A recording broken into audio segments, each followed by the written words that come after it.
नमस्कार दोस्तों, तो हाउसफुल वर्ल्ड पर एक बार फिर आप लोगों का बहुत बहुत स्वागत है। तो आज हम न्यू वीडियो के साथ जुड़ रहे हैं फॉल सीलिंग बेडरूम, जिसकी साइज़ हमने आपको थंबनेल और डिज़ाइन दिखाया। यही डिज़ाइन सेम हम यहाँ पर बनाना है हमें।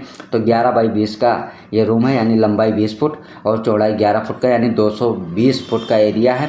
तो रेट के साथ साथ डिस्काउंट करेंगे कि कितने पैसे में एक बेडरूम, कितने बड़े रूम का कितना पैसा बनता है और कितना खर्चा आता है, और मटेरियल कौन सा हम यहाँ पर यूज कर रहे हैं। जैसे कि आप देख सकते हैं हमारे यहाँ पर कारीगर लगे हुए हैं। तो उससे पहले हम आपको बताना चाहेंगे कि अगर अभी आप लोग हाउसफुल वर्ल्ड चैनल को सब्सक्राइब नहीं किए हैं तो सब्सक्राइब कर लें, ताकि ऐसी वीडियो और खूबसूरत डिज़ाइन के साथ आपको इसी चैनल पर देखने और समझने के लिए मिले।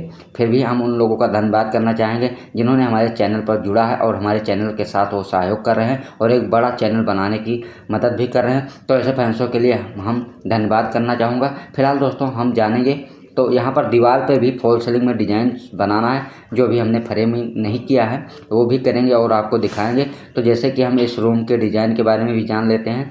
चौड़ाई जैसे 11 फुट और लंबाई इस रूम की 20 फुट है। तो यहाँ पे 1.5 फुट का चारों साइड पट्टा बनाना है हमें कोप में, और उस 1.5 फुट पट्टे के बाद बीच में हम जो नाली बना रहे हैं वो 1.5 फुट की हमारी नाली होगी।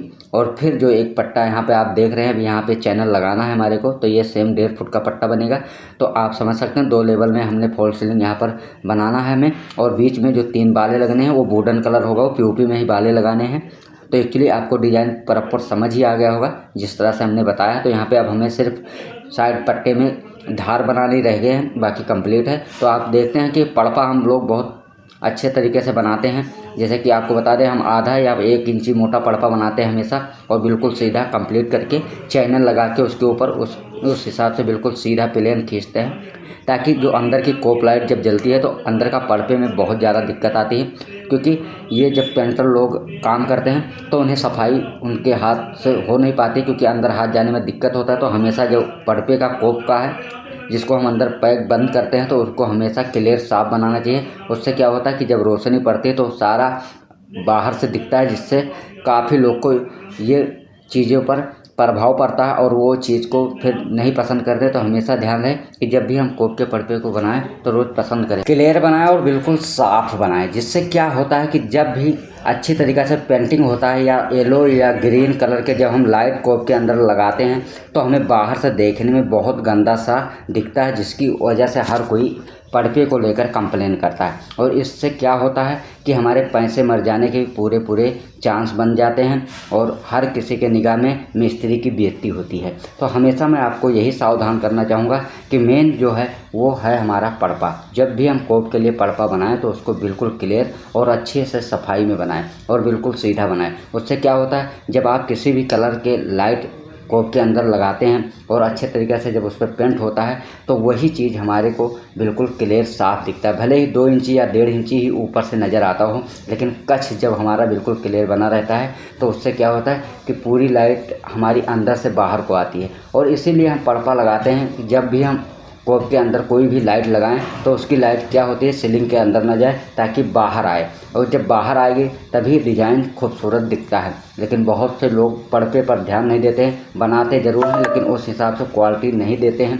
और यही वजह है कि जब पर्दे की खूबसूरती नहीं बनती है तो हमारे डिज़ाइन भी खूब अच्छे तरीके से नहीं दिखते हैं और उसमें कई बार कंप्लेन भी हमें आता है।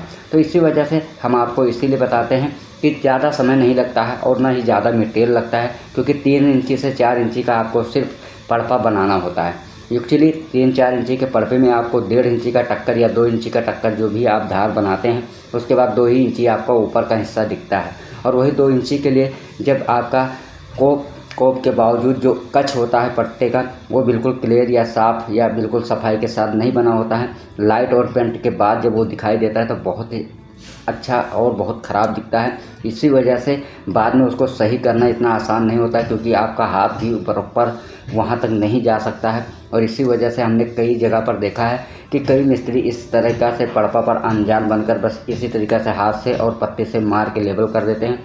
लेकिन जब बाद में पेंटर कहते हैं इससे हमारे से सही नहीं हो पा रहा है तो उसमें कई तरह की गलतियां निकलती हैं, तो फिर बाद में काफ़ी ज़्यादा दिक्कत आ जाती है। इसलिए पैसे भी मरने के काफ़ी चांस हो जाते हैं। पट्टा बनाएं हमेशा एक सीधा बनाएं, बिल्कुल साफ़ सुथरा बनाएं, जिससे क्या होता है, जब भी कोप की लाइट लगेगी तो बिल्कुल रोशनी अच्छी तरीके से, जैसे कि हम आपको दिखा रहे हैं, बाहर दिखेगी। उससे क्या होगा कि आपके ही काम की लोग चर्चा करेंगे और आपके काम को लोग पसंद भी करेंगे। जब आपके काम में बिल्कुल सफाई नहीं रहती है तो हर कोई कहता है कि आप अच्छे मिस्त्री नहीं हैं।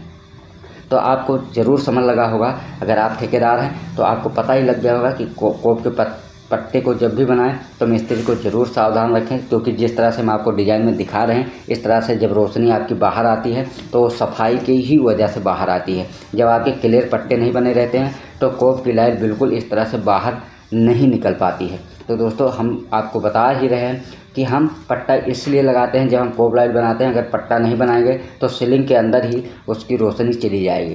तो इसी के लिए हम पट्टे का प्रयोग करते हैं, ताकि जब पट्टा पूरी तरह से बंद और सफाई में रहेगा तो उसकी लाइट बाहर को आएगी। और ये आप समझ ही सकते हैं कि हमने आपको जो जानकारी दी है, आप भी पट्टा बनाते होंगे कोप का, तो आपको पता ही लग गया होगा कि बहुत से लोग बिल्कुल क्लियर और साफ़ नहीं बना सकते हैं, टेढ़ा बिंगा भी बना देते हैं, जिससे वो अच्छा नहीं लगता है। बाहर से दिखता है तो वो बहुत अच्छा से फीलिंग नहीं उठता है और इस वजह से सारे काम की खराबी दिखाई देती है। तो दोस्तों, हमेशा सावधान रहें, पट्टा जब भी बनाएं बिल्कुल क्लियर और साफ़ सुथरा ही बनाएं। तो वीडियो पसंद आए तो लाइक करें और चैनल को सब्सक्राइब करें, अपने दोस्तों में भी शेयर करें।